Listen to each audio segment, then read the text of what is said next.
আজকে আমি রান্না করছি আমার বরের পছন্দের এবং প্রিয় খাবার ছোলা ভুনা। বাসার সবার সকালের নাস্তা অথবা বিকালের নাস্তা হিসেবে ছোলা ভুনার কোনো জুড়ি নেই। আর এই শীতের সময় ছোলা ভুনা দিয়ে মুড়ি মাখিয়ে খেতে অনেক মজা লাগে। আসসালামু আলাইকুম এভরিওয়ান, কেমন আছেন আপনারা সবাই? ছোলা ভুনা করার জন্য গত রাতে ছোলা আমি পানিতে ভিজিয়ে রেখেছিলাম। ছোলা রান্না করার আগে যদি 6 থেকে 7 ঘন্টা ভিজিয়ে রাখা হয় তাহলে ছোলাটা ভালোভাবে সেদ্ধ হয় আর ছোলা খেতে অনেক মজা হয়। পরের দিন বিকেলে ছোলাটাকে ভালোভাবে পরিষ্কার করে নিয়েছি।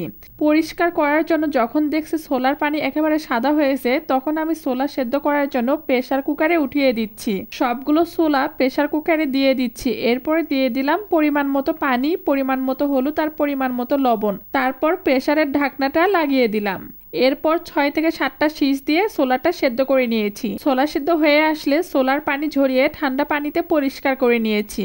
এখন ছোলাটাকে ভুনা করার জন্য এখানে আমি নিয়েছি পেঁয়াজ কুচি, মরিচ কুচি, ধনেপাতা। আর এরপর একটা ফ্রাই প্যানে তেল দিয়ে চুলাটা অন করে দিয়েছি। তেলটা হালকা গরম হয়ে আসলে এখন আমি এর ভিতরে দিয়ে দিব পেঁয়াজ কুচি আর মরিচ কুচি, দিয়ে ভালোভাবে নাড়াচাড়া করে হালকা ভেজে নিচ্ছি। হালকা ভাজা হয়ে আসলে এখন আমি এর ভিতরে দিয়ে দিচ্ছি পরিমাণ মতো ধনে গুঁড়ো, পরিমাণ মতো হলুদ গুঁড়ো, পরিমাণ মতো মরিচের গুঁড়ো, পরিমাণ মতো লবণ, পরিমাণ মতো জিরে গুঁড়ো দিয়ে সবগুলো মশলা ভালোভাবে নেড়ে চেড়ে নিচ্ছি যাতে যেন মশলাগুলো মিক্সড হয়ে যায়। মশলা যখন হালকা ভেজে নেওয়া হবে তখন আমি এই পর্যায়ে এর ভিতরে দিয়ে দিব 2টা তেজপাতা আর 3-4 টুকরা দারচিনি আর সাথে 2টা সাদা ফল। সবগুলো মশলা দেওয়ার পর আবারও আমি হালকা নেড়ে চেড়ে নিচ্ছি। এ পর্যায়ে দিয়ে দিচ্ছি সিদ্ধ করে রাখা ছোলা দিয়ে ভালোভাবে মশলার সাথে নেড়ে চেড়ে নিচ্ছি যাতে যেন মশলা ছোলার সাথে মিক্সড হয়ে যায়। নেড়ে চেড়ে নেওয়ার পর আমি দিয়েছি ফ্রোজেন করে রাখা টমেটো। যেহেতু আমি হালকা সেদ্ধ করে ফ্রোজেন করে নিয়েছিলাম সেই জন্য আমি ছোলাগুলো ভালোভাবে একটু কষে নেওয়ার পরে টমেটোগুলো দিয়ে দিয়েছি। টমেটো দিয়ে আবারও ভালোভাবে নেড়ে চেড়ে নিচ্ছি। ছোলা ভুনার টেস্ট দ্বিগুণ করে দেয় টমেটো। আমি বাসায় ছোলা ভুনা করলে সব সময় চেষ্টা করি টমেটো আর ধনেপাতা দিয়ে রান্না করার। ভালোভাবে কষে নেওয়া হয়ে গেলে এ পর্যায়ে আমি দিয়ে দিব পরিমাণ মতো পানি দিয়ে ভালোভাবে নেড়েচেড়ে ঢাকনা দিয়ে ঢেকে দিলাম। বাসার ছোট থেকে বড় সবারই ছোলা অনেক পছন্দের একটা খাবার। ছোলা ভুনা যদি টমেটো দিয়ে রান্না করা হয় তাহলে টেস্ট আরো দ্বিগুণ হয়। সাথে যদি ধনেপাতা থাকে তাহলে তো আর কোনো কথাই হবে না, কারণ এইভাবে ছোলা ভুনা করলে টেস্ট আরো বেড়ে যায়। কিছুক্ষণ পর ঢাকনা উঠিয়ে দেখি পানি প্রায় অনেকটাই শুকিয়ে এসেছে।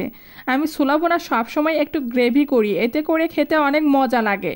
মোটামুটি ছোলা ভুনা আমার হয়ে এসেছে। এখন আমি এ পর্যায়ে দিয়ে দিব কুচি করে রাখা ধনেপাতা দিয়ে ভালোভাবে নেড়ে চেড়ে নিচ্ছি।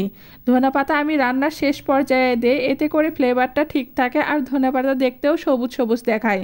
এতে করে দেখতেও সুন্দর লাগে আর খেতেও সুস্বাদু হয়। রান্নার প্রথমে দিলে এতে করে ধনেপাতার ফ্লেভারটা অনেকটাই কমে যায় আর ধনেপাতা কুক হওয়ার কারণে পাতার সবুজ কালারটাও নষ্ট হয়ে যায়। ছোলা ভুনা আমার অলমোস্ট কুক হয়ে এসেছে।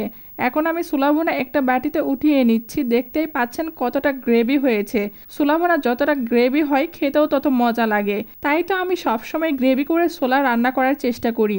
আমার বাটিতে উঠে নেওয়া কমপ্লিট হয়েছে, এখন পরিবেশনের পালা। ছোলা ভুনা পরিবেশনের জন্য আমার প্রয়োজন কাঁচামরিচ, ধনেপাতা কুচি আর সামান্য পরিমাণ যদি লেবুর রস থাকে তাহলে ছোলা ভুনা খেতে দুর্দান্ত স্বাদ লাগে। কম বেশি সবাই কিন্তু ছোলা ভুনা খেতে অনেক পছন্দ করে।